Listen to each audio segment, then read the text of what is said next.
السلام علیکم ورحمۃ اللہ وبرکاتہ۔ میرے پیارے آقا علیہ الصلاۃ والتسلیم کے پیارے دیوانوں، خاتون جنت حضرت فاطمۃ الزہرا رضی اللہ تعالیٰ عنہا کی کنیزوں، عورتوں کی حکایات اس درس کے 37ویں ایپیسوڈ میں آپ تمام کا استقبال ہے۔ آئیے درود شریف کے ساتھ آج کے درس کا آغاز کرتے ہیں۔ الصلاۃ والسلام علیک یا رسول اللہ، الصلاۃ والسلام علیک یا حبیب اللہ، الصلاۃ والسلام علیک یا نبی اللہ، وعلی آلک واصحابک یا نور اللہ صلی اللہ تعالی علیہ وسلم۔ میرے پیارے آقا علیہ الصلاۃ والتسلیم کے پیارے دیوانوں، خاتون جنت حضرت فاطمۃ الزہرا رضی اللہ تعالیٰ عنہا کی کنیزوں، ہم اور آپ عورتوں کی حکایات اس کتاب کے 5ویں باب سے صحابیات اور ولیات کے تعلق سے حکایات سماعت کر رہے ہیں۔ حکایت نمبر 64، دیندار خاتون۔ ابو جعفر صالح کہتے ہیں، ایک عورت بہت دیندار تھی اور اس کے شب و روز یاد خدا میں صرف ہوتے تھے۔ وہ اپنے شوہر سے کہا کرتی، اٹھو، کب تک نیند کے مزے لیتے رہو گے؟ خواب غفلت سے بیدار ہو جاؤ، یہ مدہوشی کب تک رہے گی؟ اور یہ بھی کہتی، آپ کو خدا کی قسم، رزق حلال طریقے سے کمائیے، اپنی ماں کی خدمت کرنا، ورنہ اللہ آپ سے ناراض ہو جائے گا۔ سبق: نیک اور پارسا عورت کے دن رات یاد خدا میں صرف ہوتے ہیں، اور وہ دوسروں کو بھی، یہاں تک کہ اپنے شوہر کو بھی یاد خدا کا درس دیتی ہیں اور رزق حلال کا سبق دیتی ہیں، ماں باپ کی خدمت پر ابھارتی ہیں اور رشتہ داروں سے بھی اچھا سلوک کرنے کی ہدایت دیتی ہیں۔ مگر آج کل کی فیشن زدہ عورت کا دن رات لہو لہب میں، دن کو ہاکی، رات کو ٹاکی کی شکل میں گزرتا ہے۔ دن رات وہ میک اپ میں مشغول رہتی ہیں۔ یورپ کا کانٹا بھی اس کے لیے پھول ہے۔ رات بھر کلب میں رہ کر دونوں میاں بیوی خواب غفلت میں ایسا سو جاتے ہیں کہ خفتہ را کے کنت بیدار، سوئے ہوئے کو سویا ہوا کیسے جگائے کے مطابق ایک دوسرے کو جگانے کا سوال ہی پیدا نہیں ہوتا۔ پہلے عورتیں مرد کو رزق حلال کمانے کو کہتی تھیں، مگر آج کل یہ خاوند کو اسمگلر بننے کے لیے مجبور کر دیتی ہیں، بلکہ رزق حرام کمانے میں خود بھی ان کا ہاتھ بٹاتی ہیں۔ ایسی ہی ایک عورت کا لطیفہ ہے۔ ایک عورت خاوند سے کہنے لگی، دھوبن نے ہمارے 2 تولیے یقیناً چرائے ہیں۔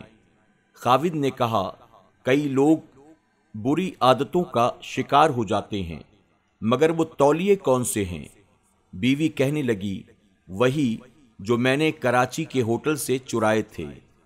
آج کل عورت اپنے شوہر کو ماں باپ کی خدمت سے بھی روکتی ہیں، اور جہاں تک ہو سکے کوشش کرتی ہیں کہ شوہر ان کے قریب بھی نہ جائے اور میری خاطر ان سے کنارہ کشی بھی کرے۔ شوہر اگر ایسا نہ کرے تو بیوی ناراض ہو جائے گی۔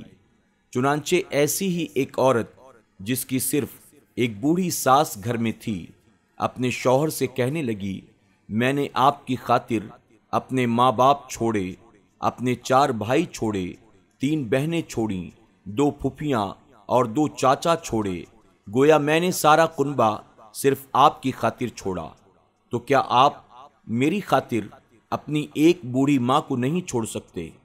میری اتنی قربانیوں کے بدلے آپ ایک قربانی کریں اور اپنی ماں کو اس گھر سے نکال دیں۔ برخوردار شوہر نے بیوی کے حکم کی تعمیل کی اور ماں کو دوسرے روز کسی کرائے کے مکان میں چھوڑ آیا۔ صاحب کتاب اپنی ایک نظم میں لکھتے ہیں، جو وہ ناظر ہے صورت کی تو ہم حافظ ہیں صورت کے، جو وہ ناظر ہے صورت کی تو ہم حافظ ہیں صورت کے، انہیں پیارے ہیں مہ پارے، ہمیں سپارے قرآن کے نئی تہذیب کو گھر لا کر رخ پھیرا شریعت سے، نئی تہذیب کو گھر لا کر رخ پھیرا شریعت سے، مرید زن ہوئے ایسے کہ باغی بن گئے ماں کے۔ حکایت نمبر 65۔ ایک سخی عورت۔ ایک صالح شخص پر تنگ دستی کے دن آ گئے اور ان کے پاس ایک بکری کے سوا کچھ نہ رہا۔ ان کی بیوی بڑی پاک باز اور سخی تھی۔ بقرہ عید کا دن آیا تو اس کے پاس شوہر نے بکری ذبح کرنے کا ارادہ کیا۔ بیوی نے کہا ہم کو قربانی کرنے کی رخصت ہے، یعنی ہم پر قربانی واجب نہیں۔ شوہر باز رہا۔ اس کے بعد چند روز کے بعد ان کے گھر ایک مہمان آیا۔ بیوی نے شوہر سے کہا مہمان کے لیے بکری ذبح کر ڈالو۔ شوہر نے اس خیال سے کہ بچوں کو ناگوار نہ گزرے گھر کے باہر جا کر بکری ذبح کی۔ عورت نے گھر میں بیٹھے بیٹھے جو نظر اوپر اٹھائی تو کیا دیکھتی ہے کہ بکری دیوار پر پھر رہی ہے، یہاں تک کہ وہ نیچے اتر کر اس کے پاس آ گئی۔ عورت کو گمان ہوا شاید بھاگ آئی ہے۔ باہر جھانک کر دیکھا تو ذبح کی ہوئی بکری شوہر کے سامنے پڑی ہوئی پائی۔ اس کو نہایت خوشی ہوئی اور اس خوشی میں وہ کہنے لگی سبحان اللہ، سبحان اللہ، اللہ نے ہمیں اس بکری کے بدلے اور اچھی بکری دے دی۔ اس بکری کی خاصیت یہ تھی کہ ایک تھن سے شہد اور دوسرے تھن سے وہ دودھ دیتی تھی۔ سبق: مہمان نوازی بڑی اچھی چیز ہے اور حضور اکرم صلی اللہ علیہ وسلم کی سنت مبارکہ بھی ہے۔ اس سخی عورت نے اس پر عمل کیا اور تنگ دستی کے عالم میں بھی اپنی بکری مہمان کے لیے ذبح کروا ڈالی۔ خدا تعالیٰ نے دنیا میں بھی اس کا یہ اجر دیا کہ شہد اور دودھ کی نہر جاری کر دی۔ اور آج کل تو مہمان آئے تو عورتیں یہ دیکھتی ہیں کہ ہمارے لیے یہ کیا لے کر آیا ہے، فروٹ کی ٹوکری بھی اس کے ساتھ ہے یا نہیں۔ اگر نہیں تو ارشاد ہوتا ہے جناب روٹی بھی تیار ہے اور گاڑی بھی تیار ہے۔ مہمان نوازی۔ مہمان نوازی کے متعلق مولانا روم نے مثنوی شریف میں حضور اکرم صلی اللہ علیہ وسلم کی ایک حکایت لکھی ہے کہ ایک روز حضور اکرم صلی اللہ علیہ وسلم کے پاس مسجد میں چند کافر مہمان آئے۔ حضور اکرم صلی اللہ علیہ وسلم نے صحابہ اکرام سے فرمایا ہر شخص ان میں سے ایک ایک مہمان اپنے گھر لے جائے۔ چنانچہ صحابہ اکرام ایک ایک مہمان کو اپنے ساتھ اپنے گھر لے گئے۔ ان مہمانوں میں ایک بہت بڑا پیٹو بھی تھا، اسے کوئی بھی ساتھ نہ لے گیا۔ حضور اکرم صلی اللہ علیہ وسلم نے اسے دیکھ کر فرمایا کہ تجھے کوئی نہیں لے گیا؟ بولا نہیں۔ فرمایا جس کا کوئی نہیں اس کا میں ہوں، تو میرے ساتھ چل۔ حضور اکرم صلی اللہ علیہ وسلم اسے اپنے گھر لے آئے اور اس کے آگے روٹیاں اور بکری کا دودھ رکھا۔ وہ سب کچھ کھا گیا، یہاں تک کہ اہل بیت کے حصے کا بھی وہ کھانا کھا گیا۔ حضور اکرم صلی اللہ علیہ وسلم نے رات اسے ایک حجرے میں سلایا۔ اہل بیت کی ایک لونڈی نے اس حجرے کا دروازہ بند کر کے باہر سے کنڈی لگا دی۔ آدھی رات کا وقت ہوا تو اس کے پیٹ میں درد پیدا ہوا، اسے حاجت ہوئی۔ اس نے باہر نکلنا چاہا تو دیکھا دروازہ باہر سے بند ہے۔ رفع حاجت کا زور، دروازہ بند۔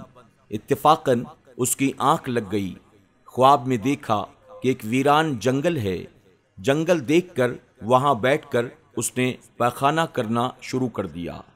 جب جاگا تو سارا بستر پاخانے سے گندا ہو چکا تھا۔